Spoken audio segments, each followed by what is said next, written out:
Fans, we are now back at the studio. Stand by for your station announcement. And away we go! Now, I know you'd love to just sit there and keep being not slim, but we got to work a little today, okay? Broadcasting channels of the entire world will be cleared. In every continent, in every land, in all the four corners of the earth, the whole world over. Men, and women, and children, of every age and race, and nationality, station, and color. Men of every language ready now to listen to the same voice. So, is this on? Finally, a way to combine my love of helping people with my love of hurting people.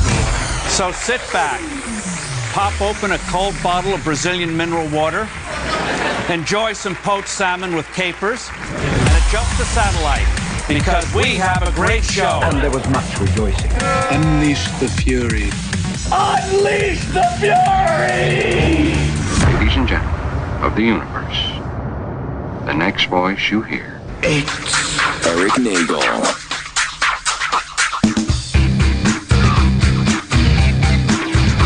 It's another edition of It's Erik Nagel, and that is me. My name is Erik Nagel.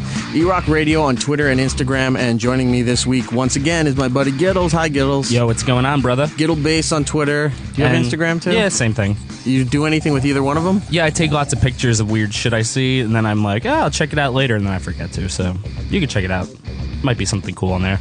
Like, follow, block, report for spam. Any one of those works. Yeah, I might actually post pictures of actual spam, too. It's our Comic-Con special. New York Comic-Con for 2014 has come and gone. Boo. But we have a lot of interviews that we did. Yay. And we're going to feature them here today. If we can fit everything in. We got a lot of stuff. Dude, we had so many interviews. I felt like we were just running around. It was crazy. I'm amazed at all the access that we were given to it. Yeah, it was serious access. And, you know, I got to thank the people at Fox and FX, and Disney was great, yeah, and Disney was awesome. NBC was also amazing, giving us unprecedented access to a lot of these big shows. We were in a great spot. We talked to a lot of people. We talked to, and of course my phone closes out the list. Here it is. We talked to the people from Archer, Yep. The League, Constantine on NBC, which is coming soon, and Sci-Fi's 12 Monkeys. Yep. Disney Big Hero 6. That was pretty cool. And the one and only legendary voice actor, Billy West. You may know him from everything. Everything. Or the Cheerios B. The Cheerios Or B. the M&M. Or the M&M M. Yeah. Futurama. The list goes Stimpy. on. You know him. He's If pretty you much don't the know him- modern Mel Blanc. Yeah. But anyway, New York Comic Con was a lot of fun. We did a lot of interviews, but we also got a chance to walk the floor, and not as many exhibits this year as in previous years, and it's because mostly the video game companies were not here this year.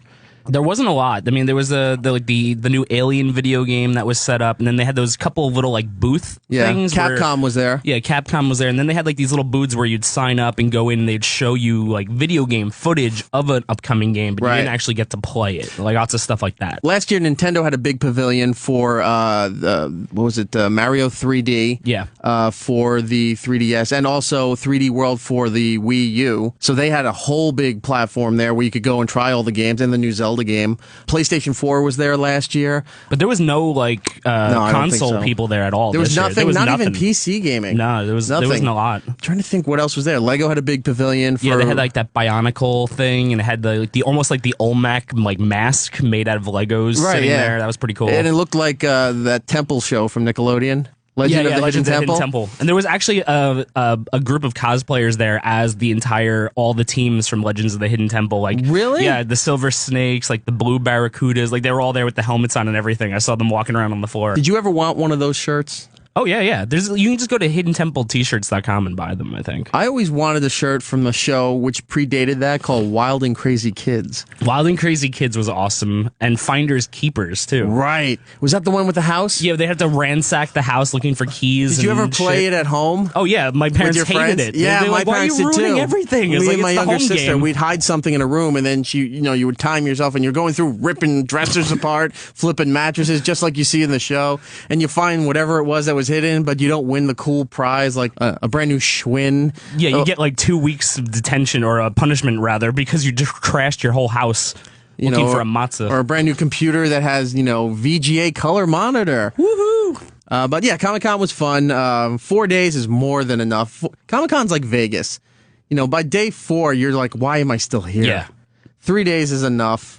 Even 2 days might be enough to satisfy your desire to be there. But there was a lot of good shopping, a lot of good stuff. The panels were bigger this year than they ever been. The panels were huge. When the Walking Dead panel started, the floor cleared. It was amazing. You could walk down the aisles and like put your arms out and spin around and sing and dance, and you wouldn't even hit anybody because everybody was at the Walking Dead panel. And you ran into a guest that we were supposed to get, but they had to cancel. Oh, yeah, Robert Smigel. And Triumph. And Jack McBrayer. And Jack McBrayer, yeah. Yeah. What were they doing on the floor? And Tay Zonday. He was there, too. Yeah, what were they doing with the Chocolate Rain guy? They were doing, I believe it was a Triumph sketch for Saturday Night Live. Okay. And they had Triumph trying to sell old collectibles that he's had at Comic-Con, and they were trying to see how much he can get for Tay Zonday because he's been in his closet for 7 years and hasn't appreciated in value. Let's get to let's start some of the interviews here. Let's start with Archer. Have you seen Archer? I started watching it. Archer is on FX. It's got a new season coming soon. Let's go talk to the Archer panel. Aisha Tyler, hello. Hi, how's it going? I have to say, outside of Archer, I am a fan of yours. I got turned on to your podcast from Jay Moore. Oh, that's awesome. Thank you. The podcast is Girl on Guy, and a couple of weeks ago you had Bert Kreischer on, which was hysterical. Yeah, I love Bert. I mean, I've known Bert and Jay for 10 years at least. Jay maybe 15, and Jay and I we did a home and away together really early on in both our podcast lives. So it was like really, really early in my first season. He's a very good old friend.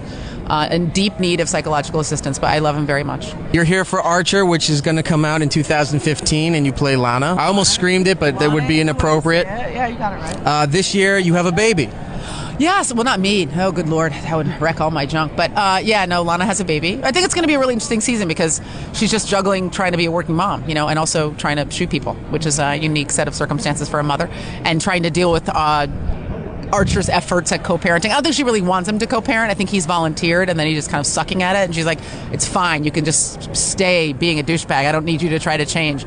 But he keeps kind of, ramping back up and trying to get in there. It'll be cute to see how deeply and intensely he fails. What else can we expect from Lana in this new season? Well, I mean, the whole team is trying to figure out how to get back to fundamentals. I mean, I think they were obviously on the lam last year, and now they're trying to come back in from out of the cold, and presents its own set of unique circumstances. They weren't particularly good spies before. I think people were so in love with them when they were at the agency, but they constantly were blowing it. I think it's one of the things that's so endearing about this group of people is you really care about their relationships more than you care about how effective they are as an espionage team. But they're trying to rebuild something that's deeply broken, and they're not a very effective team. So it's going to be interesting to see them try to put things back together.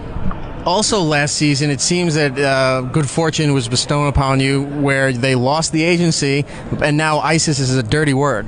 Yeah, it's going to be an interesting time for the show. The terrorists apparently have won. Look, that's been the name on the show for years. It's also the name of like 97,000 other things, and everybody's like having a big sweet potato crap about it. But it's not like we had the name and then there was nobody else, and now it's just us and the terrorists. It's like also like a Greek goddess and some shitty VHS tape stores in the middle of the country. I mean, a lot of people have the name. Do you think it affects the merchandising for Archer, though? Not in the end. No, our merchandise isn't very good. It won't affect anything. You haven't seen a lot of the shirts down there? I've seen it. I've seen it. What'll be great is that down the line, that stuff's going to all be collector's items. So everybody who's got something with ISIS on it should hold on to it. Why is there no Lana shirts? I don't know. I think the bigger question is, why am I not getting money for all the shirts that are out there? Look, I asked this question to a lot of people, especially those who work in animation or who work in big studio projects where they've written and created and there's a merchandise and a toy line. When product started coming out for Archer, did you guys did they give you anything for free, or did you have to go and actually buy your own product? They've offered us stuff, but we just haven't really loved very much of it. We get with our team on the guys who, Matt and Adam, the guys at Floyd County, make t-shirts every year. They make like special crew t-shirts, and that's the stuff we really treasure because it's stuff that just goes to cast and crew. It's really unique. Last year they did a t-shirt from this was a Vietnamese motorcycle company, like Kuong t-shirt, and that was actually on the Slater character in the season, so that's a really special shirt.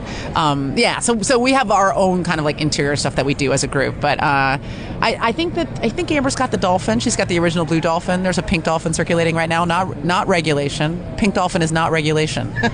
So I refuse to even acknowledge the pink Dolphin because it's an imposter. Aisha, thank you very much for your time. I appreciate it. Thank you. Thanks, guys. I'm Amber Nash, and I play Pam Poovey. I have to ask you, when is the Dolphin coming back? You know what? I don't know. And that's a very good question. I'm like, we never see this guy. He's in all the promotional materials, but we never see him. Not since season 1, I don't think. Right. So I don't know if he's ever coming back. I think now it might be like a point of pride to Adam that the Dolphin is never coming back. It's a silhouette in the intro. Yeah, I know. I don't know I don't know if it's ever coming back. And we saw it on the floor. There's the blue dolphin, and as Aisha Tyler told us, there's a pink dolphin, which we know is not a sanctioned property from Archer there, but the blue dolphin is out there in the public. That's right. And there's also a gray dolphin floating around from the same company. And I think the gray dolphin was maybe like a small batch, like a special batch for San Diego Comic-Con. I don't know. Did they give you one of those? Yeah, actually, one of my favorite things that I got is a dolphin pot holder, like a hot mitt. And it actually works really good. You just open his little mouth and you just pull things out of the oven. It was a great storyline last season where they were, and ridiculous, to sell cocaine to the drug cartels in Colombia. Now you're back. There's a baby. You merged with the CIA. People are trying to figure everything out here. What's in store for Pam? Is there maybe some kind of love interest, or does she start getting into that mode of, well, she's now jealous that somebody has a baby, that maybe she wants a baby? There isn't a love interest, which I really want. Like, I really want to see Pam, like, maybe do some online dating and, like, find a guy for, like, 3 episodes. I think it'd be really fun. Or a gal. What about, like, Tinder? Tinder would be awesome and so perfectly Pam. But she'd be using it the way it was intended to be used. By just, like, random hookups with dudes in a parking lot. She'd use Cheryl's photo. Oh, my God. That's such a great idea. You just wrote episode 9. All right. I want a figure. So, sorry, what was the question? What does Pam get into? Is that what you asked? Yeah, what do we see in store for Pam? Is there some kind of love life? Does she have any jealousy about the baby? Did she want to have a baby? No, she doesn't have any jealousy about the baby, but I think she really likes the baby. I think she's one of the only people that's actually equipped to be left alone with this child. Every time the child is left alone with anybody, like, she gets left alone with Krieger, and it's the most terrifying thing. Like, there's nothing more scary. Like, just reading it on the page, I was terrified. So I think she actually likes the baby quite a bit. And did I tell you about the wedding? No. Okay, so her sister gets married. Pam's sister, Edie, gets married, and they go back to Poovy Farms for the wedding, which is a super fun episode. So I can't wait to see what Edie looks like. I hope it's just like Pam with red hair, like the Hanna-Barbera style Pam. Yeah. What about if it's like Cam from Modern Family? Oh my God, that'd be awesome. Dude, you gotta get a deal with FX and start writing these shows. You heard that, Adam Reed? Amber, thank you so much. I love the Pam character. I'd love to see the dolphin return. Maybe even if it's little Easter eggs where the baby all of a sudden now has a little stuffed dolphin. Great idea. Again, you're clearly should be writing this show. I agree with you 100%. Thank you so much. Thank you. Christian Slater. How are you? This is the first time I've ever been to this New York Comic-Con, so I'm enjoying it, and being here with this group of people is wonderful. Your character last year in Archer, didn't know if there was any longevity to it once they left South America, but it seems that you're here now. Yeah, look, I'm just as surprised as you are. I'm very happy. I'm a huge fan of the show, and to get to continue on with this character, I think it's kind of a mysterious character. I'm interested about him. I'm a little bit now like the guy that they have to check in with, and I send them off on some missions, and I create some problems for him and Lana, and help a little bit with the babysitting. And Adam was just describing to me what some of the future episodes are going to be. And look, I'm just looking forward to lending my voice and having a good time with it. I mean, it's such a great cast and great group of people. And again, to be here with them is a lot of fun. How long was the process for doing the vocal work for Archer? Did it coincide with you having to juggle your schedule for Mind Games? Well, there were a couple times when I was in Chicago, but recording this stuff nowadays is so, there's recording studios everywhere, so you can just pop in, and like I said, it doesn't require a great deal. Certainly for the Slater character at this point, he's sort of been sporadically in and out of things, so it hasn't been a boatload of work for me, so it hasn't required a great deal of time. So it's really just been fun. Anything else you could note about the Slater character for this upcoming season before we go? Anything? Any kind of love interest, maybe? That I honestly I don't know. I mean, Adam was just describing to me some of the future things that were going to be happening, and it all sounded very, it's like he was telling me these things, and he was like, but only if you want to, only if you want to. I was like, dude, of course I do. I'm completely committed and 100% into this. So wherever he wants to go with it is fine with me. One last question. Gleaming the Cube 2, going to happen? Yes, working on that. I've been working on my triple fakies and, skateboarding under trucks and just preparing. I mean, there's no contract or no idea for it, but I still, like to ride around and, dream big. Thank you very much, man. I am here with H. John Benjamin. Can I just call you John, or can I call you H? You can call me H. John Benjamin, if you don't mind. I am speaking to a gentleman who's been in a lot of major animations throughout my entire life here, from Dr. Katz all the way up to your current project here, Archer, Bob's Burgers as well. Archer is an amazing character and a whole ensemble where all this time has gone by and we've seen growth, whether it be good or bad, except for Archer. Are you done? Yes. Archer is like a real grown-up baby to a degree. Probably the best portrait of a grown-up baby ever on television. And I think I've done similar characters like that, but Bob is much different. Bob is a pretty responsible guy and pretty grounded. So yeah, Archer's nuts. How did the whole crossover last season come about between Bob's Burger and Archer? Adam Reed, the creator of Archer, came up with it. He just called. He asked me. I don't think he knew the Bob's Burgers people very well. He didn't know Lauren very well. So he asked me to kind of play middleman and ask. He's a fan of Bob's Burgers, so it turned out great. I was kind of like, I thought it would be gimmicky, but it wasn't at all. So that worked out great. The new season of Archer is coming in early 2015. Archer now has to deal with a baby. How does this work out? He really fucks it up. He fucks up another baby. He's fucked up a few.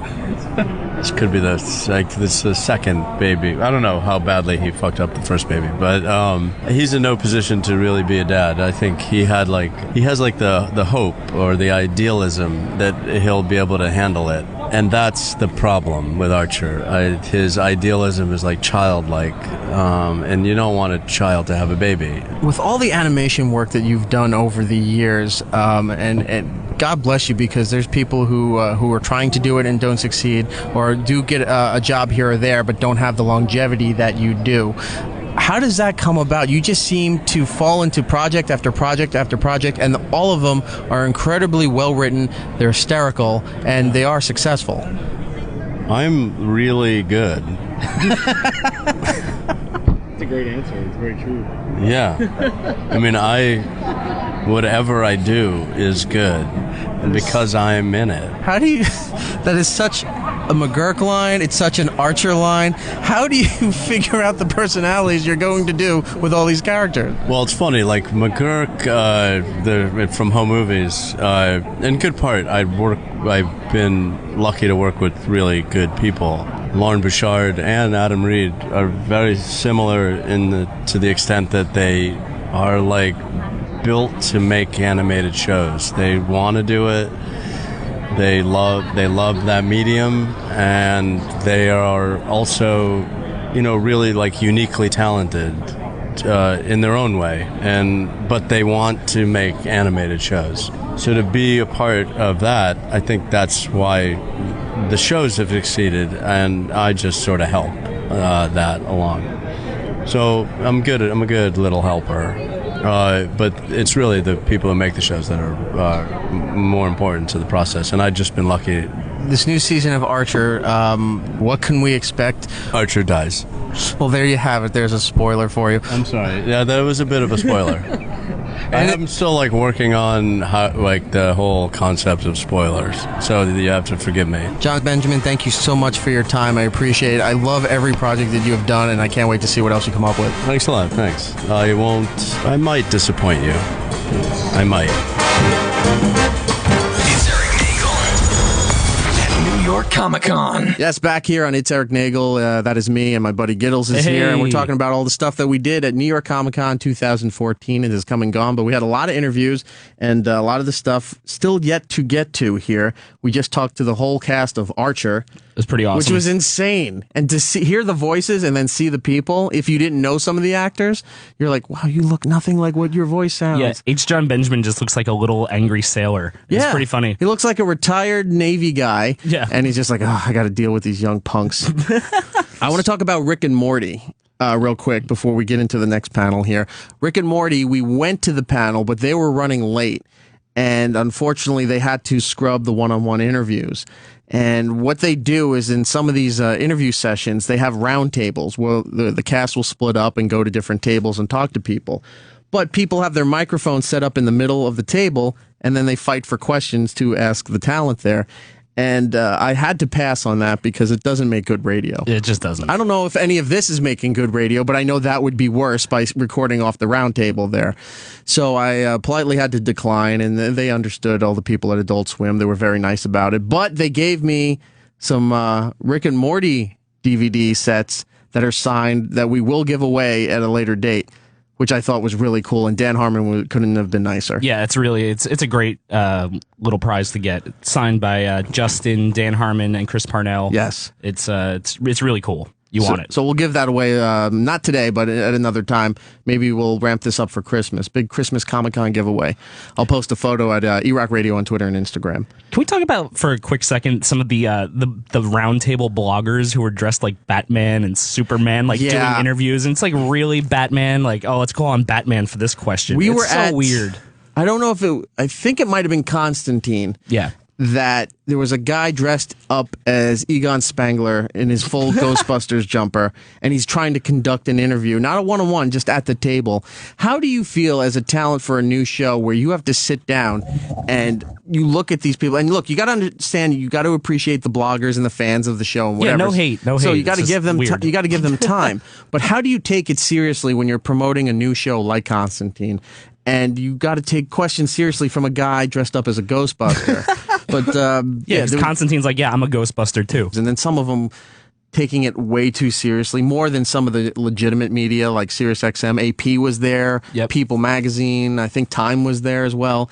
And those guys were nice, and they were doing their job and taking it seriously and being professional. But then you get some of these bloggers where they just have a camera and a microphone, and they make up their own little mic flag for it, and they think that they're, top shit, and they're just going to elbow you out of the way, and you go, get the hell out of my line. Yeah, it's like, what are you doing here? Get out of the way. When they try to leech in on your conversations and stuff, you're not getting a big scoop here. Sorry, no, you're really not. So let's go to the next panel here. We'll talk to the people from The League. Okay. Are you familiar with The League? I watched the first season of it when it was on a while ago, but I didn't really keep up definitely with have to catch up. All 5 seasons are on Netflix. Season 6 is currently now on FXX. You can watch those on demand. I recommend it. It's a funny show, and each year it just keeps getting worse and worse as far as the cruelty to each other and the gags that they go through. But that being said, it's better and better every year. That's awesome. So don't take it the wrong way. It's a great show. You definitely need to check it out. We spoke to Steve, who I can never pronounce his last name, but Paul Scheer was there, and Nick Kroll. Yep. So, what a get. Here it is, The League. I'm here with Nick Kroll from The League, and got to tell you, from your appearances on the Opie with Jim Norton show. Yes. I've been meaning to watch The League forever, and it wasn't until your last appearance where I said, all right, you know what? It's on Netflix. I'm going to catch up, and then I'm going to watch the FXX network for it, and I got hooked. I started binge watching, and then I found out FXX does not have on demand. Really? With Verizon Fios. Oh. So I had to go through Means Online to find season 6. And is that how you're going to say Means Online? Yeah, Means Online. Yeah. I gotta say, it's just each season just keeps getting better and better. Thank you. Season 6, you're in Korea just because they wanted to send you, and you're trying to follow along online, and everything is either you're right on point or you're a few seconds behind, which is a perfect way to portray it. And you keep getting yelled at by a guy who you either think you think is the janitor or your boss. Right. How are you enjoying Korea? Korea was a great experience for Ruxin. He really learned. He's a real international, a real bon vivant traveler of the world. It was really fun. It's like it's always then when we're able to do things like that, and if it works, it's like it does touch on stuff that happens in real life, which is now people are on FaceTime, people are Skyping, and like it does. You're like, shit, I want to be a part of this, and yet it's sort of like you can't really make it happen effectively. Another great episode from this season was with your son playing Little League, and accidentally, the kid stole a bottle of testosterone gel, and you decided that you needed to keep juicing your kid. Yes, that is from the Rafael Palmeiro archive. That kid has now been on the show. Adam's been on the show for the last, I think this is his third season. He's a funny kid. Was able to play and understood the joke. And like originally when his voice is deep, we were like, oh, well, we'll do it and then they'll fix it in post. But he actually was able to like make a convincing, like deep voice for like a 7-year-old. It was slightly disturbing, but it was great. I saw you on Jimmy Fallon, and you told the story about Bill Murray, which is every comic's dream and nightmare at the same time. That's true. It really was my dream and nightmare to meet your idol, ask him to watch you perform. He decides to come down and then bombing. It was the worst experience of my life, but it and I really don't know what lesson I learned from it. Truly, because I'm like, the lesson is don't take chances.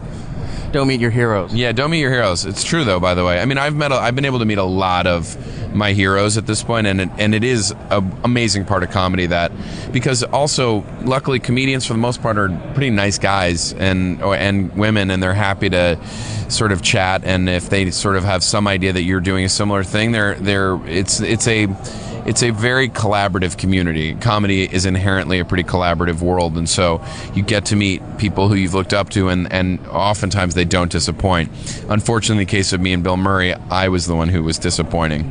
The League Season 6 is on FXX right now. Do we have word of a Season 7? Maybe a movie, something? We're definitely doing an action movie. I can tell you that. Ruxin's in Korea. It's the follow-up to Seth Rogen and James Franco's movie, The Interview. Ruxin goes over to defend them, and then gets caught up in a sex trade. He gets sold into sex slavery to a very obese, elderly North Korean woman, and then it becomes Taken. Will we see more of the Nick Kroll show? Yes, Kroll show is coming back in January on Comedy Central. I don't have a specific date yet, but it's season 3, and it's going to be pretty bananas. It gets bigger and badder and crazier. I love young Billy Joel. Thank you. We've got a more Larry Bird coming this season, and Billy. Have you heard from Billy or Larry about these? No, they don't. Neither of those guys seem like they would be interested in sketch comedy, to be honest. Although I bet Billy Joel is a comedy fan. I don't know if he's seen it. I don't know, but it's so fun to do, and it's so random to choose those guys. Nick Kroll, thank you very much. The League Season 6 on FXX right now.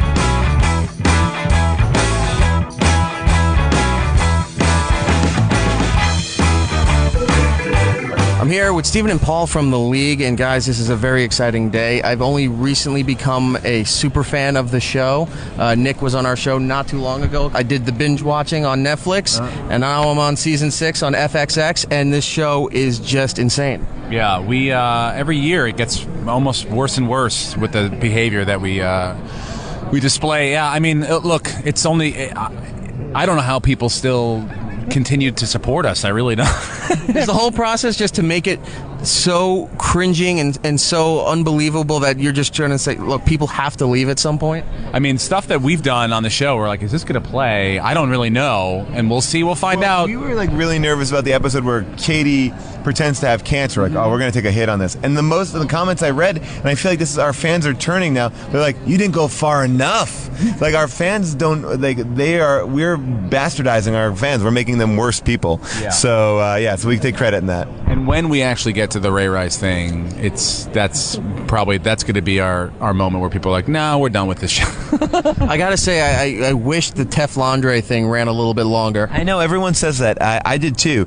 I feel like this season, though, ultimately, Andre has been a little less of a punching bag and kind of back to more like second season Andre, where it's less cruel. I mean, he was literally just getting pounded nonstop by these guys. And it's like, why hasn't he killed himself or left this group of friends? So I think that they needed to like kind of switch it up this year. And so I think Teflondre started it on a good track, and now we're just. And Kevin took the lion's share this year of the abuse because I won the Sacco last year, I'm the worst, and now I'm living with the person, Katie, who won the Shiva, and now it's affecting my relationship in the bedroom and low testosterone. So yeah, this was a tough uphill battle for Kevin this year. But I think the episode that we screened tonight sort of gives Kevin a pivot and kind of brings out his inner, I guess Rafi would call his inner Brian. So there's some strength shown. I love the beginning of the season this year where you're having a nightmare. We faked the combine and had a couple first-round picks come in, and that was awesome. That was just a day for me to get like fantasy camp and run around with like professional athletes.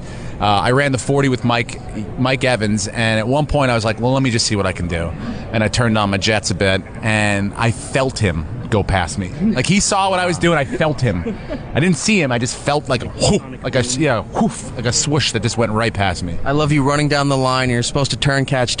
You're getting pelted until it hits you right in the head and you're knocked out. Then they come over and start throwing it at your groin while you're laying on the ground. They never, those machines just keep going. So yeah, the blasted me in the taint. It was just, it was horrible. You guys work really well. It really shows that you're good friends. You've worked on other projects outside of the league, and you also have your own individual projects. You do stand up. You have a special out right now. Mm-hmm. Yeah, I have a special called Man Child that's out now, and I'm going to go on tour in November with a new hour that I think I'm going to call the Strawberry Blonde Ambition Tour, and then hopefully film it for another hour special. And Paul has a very successful podcast who, I love the podcast, but I don't think you're going to find a bigger fan of your podcast than my buddy Brian here. Brian, do you want to ask him anything about it?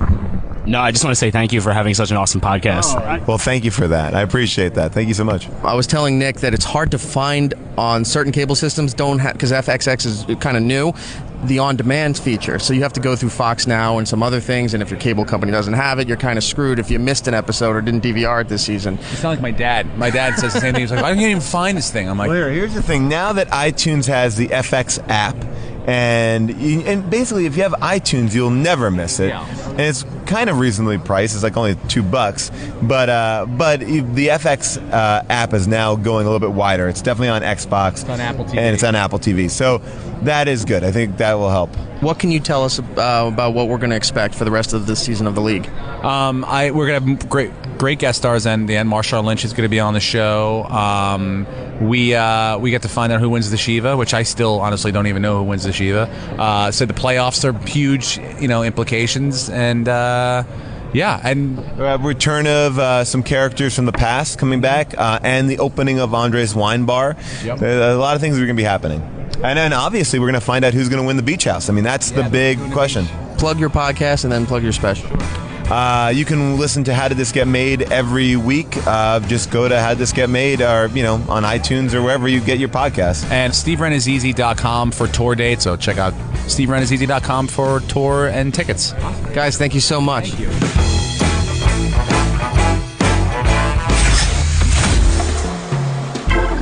Erik Nagel. E-Rock?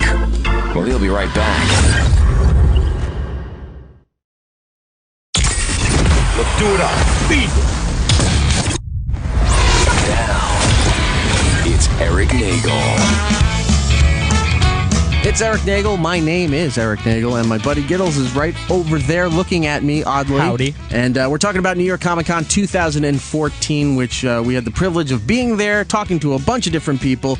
And on this particular day that we were there at New York Comic Con, we got a media alert from Dark Horse Comics that they were just announcing a new crossover series that's coming out in 2015.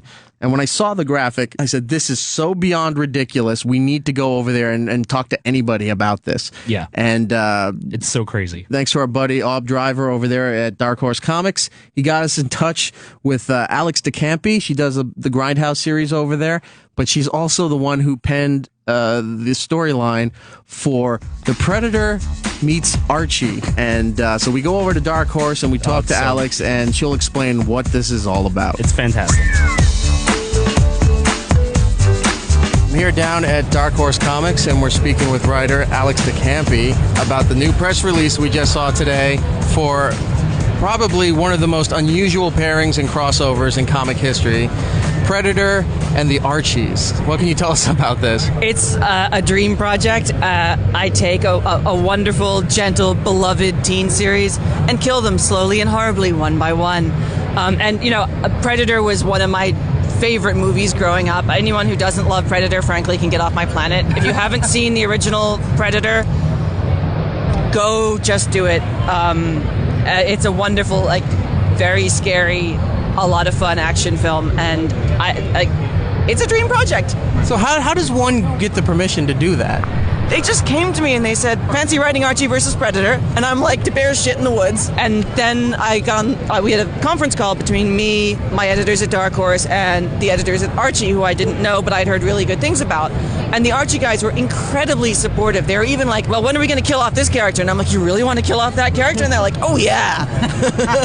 The art is going to be by Fernando Ruiz, who's one of the great classic Archie artists. He has this really beautiful, light, like, it looks like a really easy line, but, like, let me tell you, you have to work really hard to make a line look that easy. And so the series overall is going to feel a bit more like Final Destination than it's going to feel like the Archie Horrorverse stuff, because you're not going to open it up and immediately think, oh, this is going to be a dark book. It's going to be really bright and shiny, and the kids are going to look cute and perky, and then we're going to skin them. Are we going to see any other possible characters' spines and skulls from other series in this? Like maybe the Predator has already killed, or is it just going to be straight Archie, like, trophies? I think he's saying, is there going to be any Easter eggs in this comic? Yeah, basically. Oh yes, but mostly right now I'm trying to get Predator Easter eggs in there. I'm trying to get as many, like, Easter eggs and fun bits from the original film into the book as I possibly can. This is coming out now, April 2015. Yes, I've done the full outline, and it's going through around everybody for approvals. The only thing that makes me sort of sad is that I want to put Archie in a Gundam suit to fight Predator, because what are the best things in life, Conan? Like, let's take all the really awesome things and put them in one comic. In fact, let's just cram them into one issue. Thank you so much, Alex Di Campi.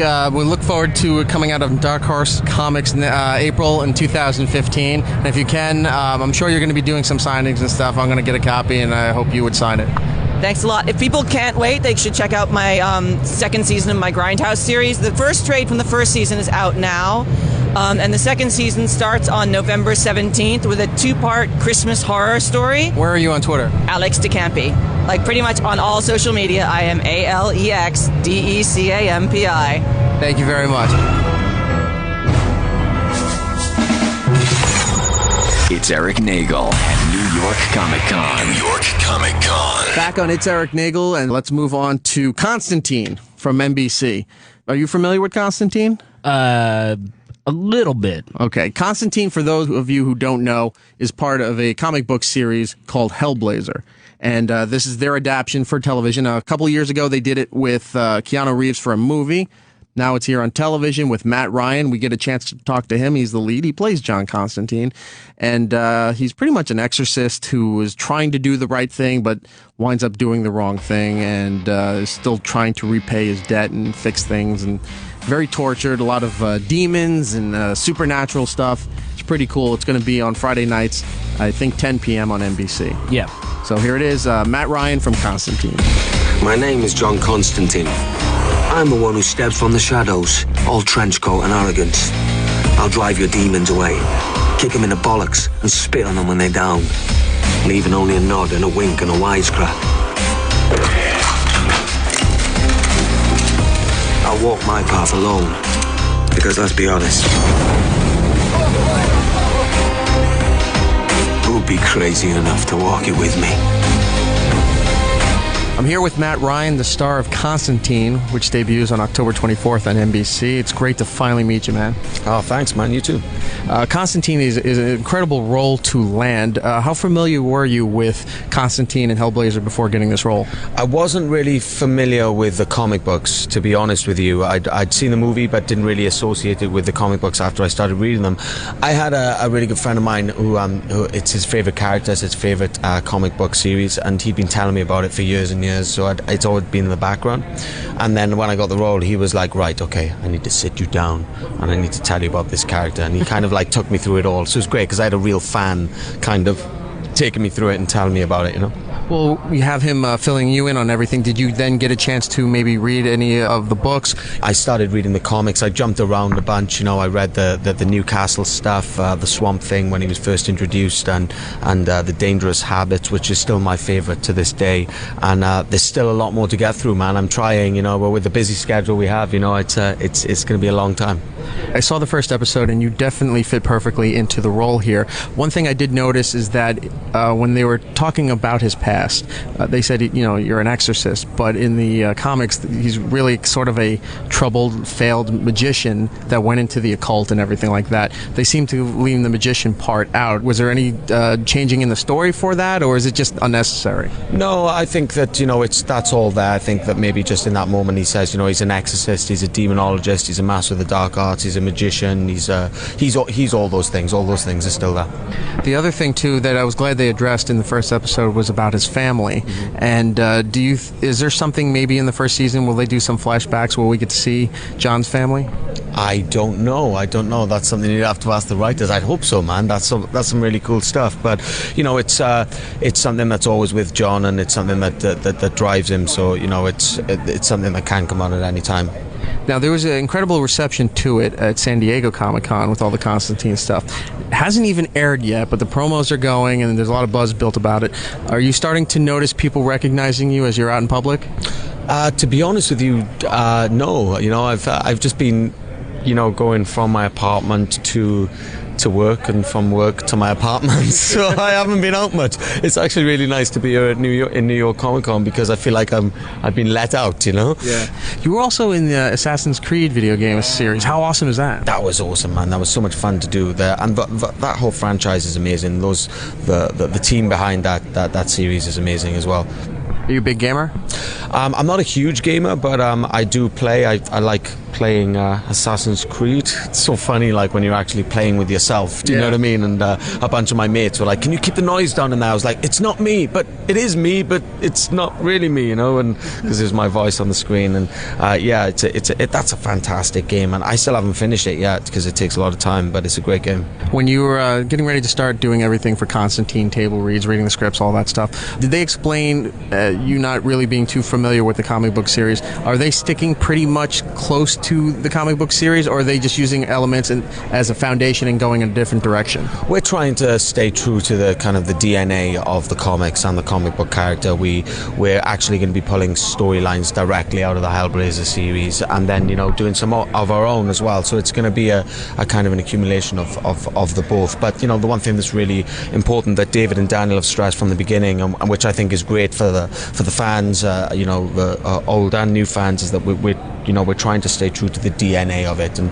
obviously transposing this character and these stories from a comic book to the TV screen. You know, it's a different medium, so we have to kind of translate it in a way, and we're doing that. But yeah, it's staying true to the core DNA of the characters in the books. Constantine debuts on NBC on October 24th. So my last question to you is: when Constantine has a full run, becomes a huge success and a smash for NBC, are you going to push for your own action figure?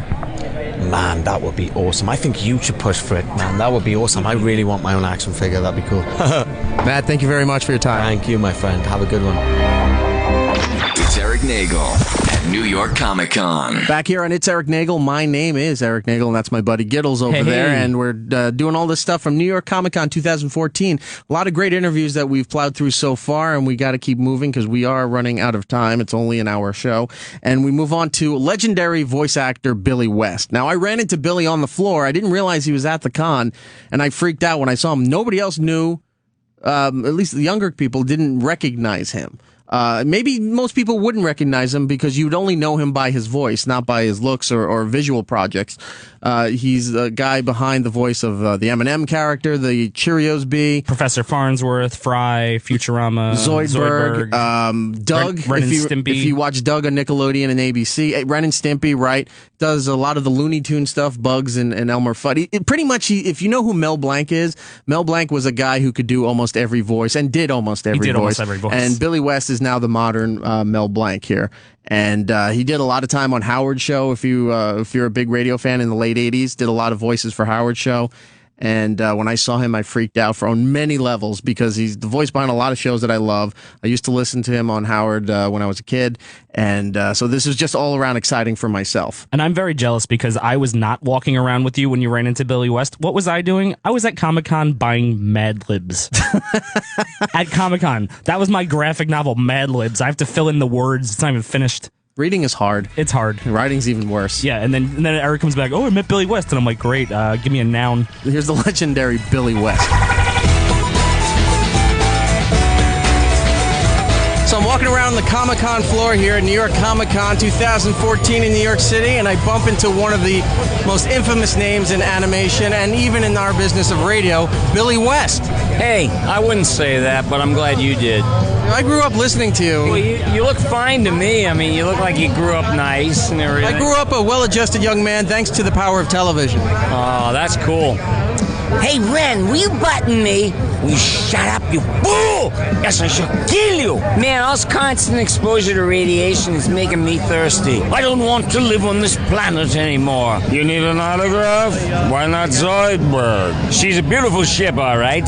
I'm gonna fly her brains out.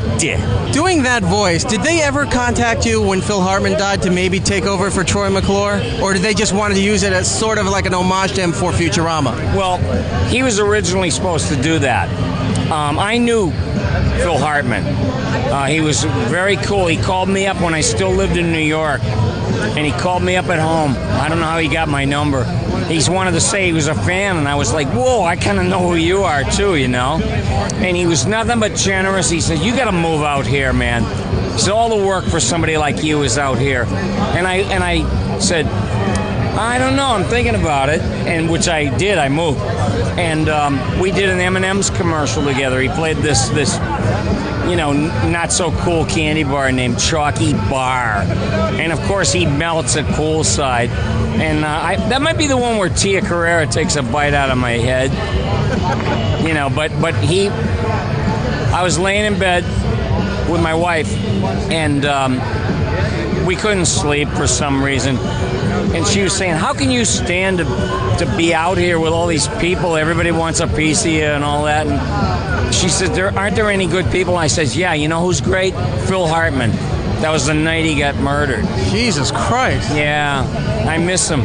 But I mean, when I did talk to him all the time, we talked about our love of big dumb announcers. Coming to the Worcester Centrum.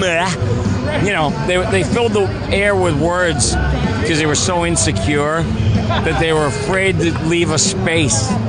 And we loved those big dumb announcers from the old days. So what I did was something that I would have done for Zapp Brannigan, with that big dumb announcer voice. But it was also very reminiscent of Phil Hartman. I've never known you not to be working. You do so many projects. What are you working on right now? I just did 52 episodes for Disney. It's a show called the 7D. It's a kids show. And it's playing on 3 different Disney networks. And it's a big ratings one. I mean, already it's their new hit show. But I did Bashful, because it's a new version of Seven Dwarfs. The Seven Dwarfs never made anybody laugh. I'm sorry, ever. I never met anybody that went, oh yeah, high comedy. So they wanted me to do Bashful, and I said, what do you got, rocks in your head? Why are you asking me to do? All he does is peek out from stuff and blush, and I wanted to rock it, so I gave him a high-pitched, squeaky kind of voice, and he loves the Queen. He'll do anything to save the Queen. And so he goes, we have to save Queen Delightful. And all of a sudden, I mean now! like that, and they loved it. The higher ups at Disney, I could have, that was taking a huge chance. But I had to do something. I had to bring something to the table, to the character, otherwise it wouldn't rock.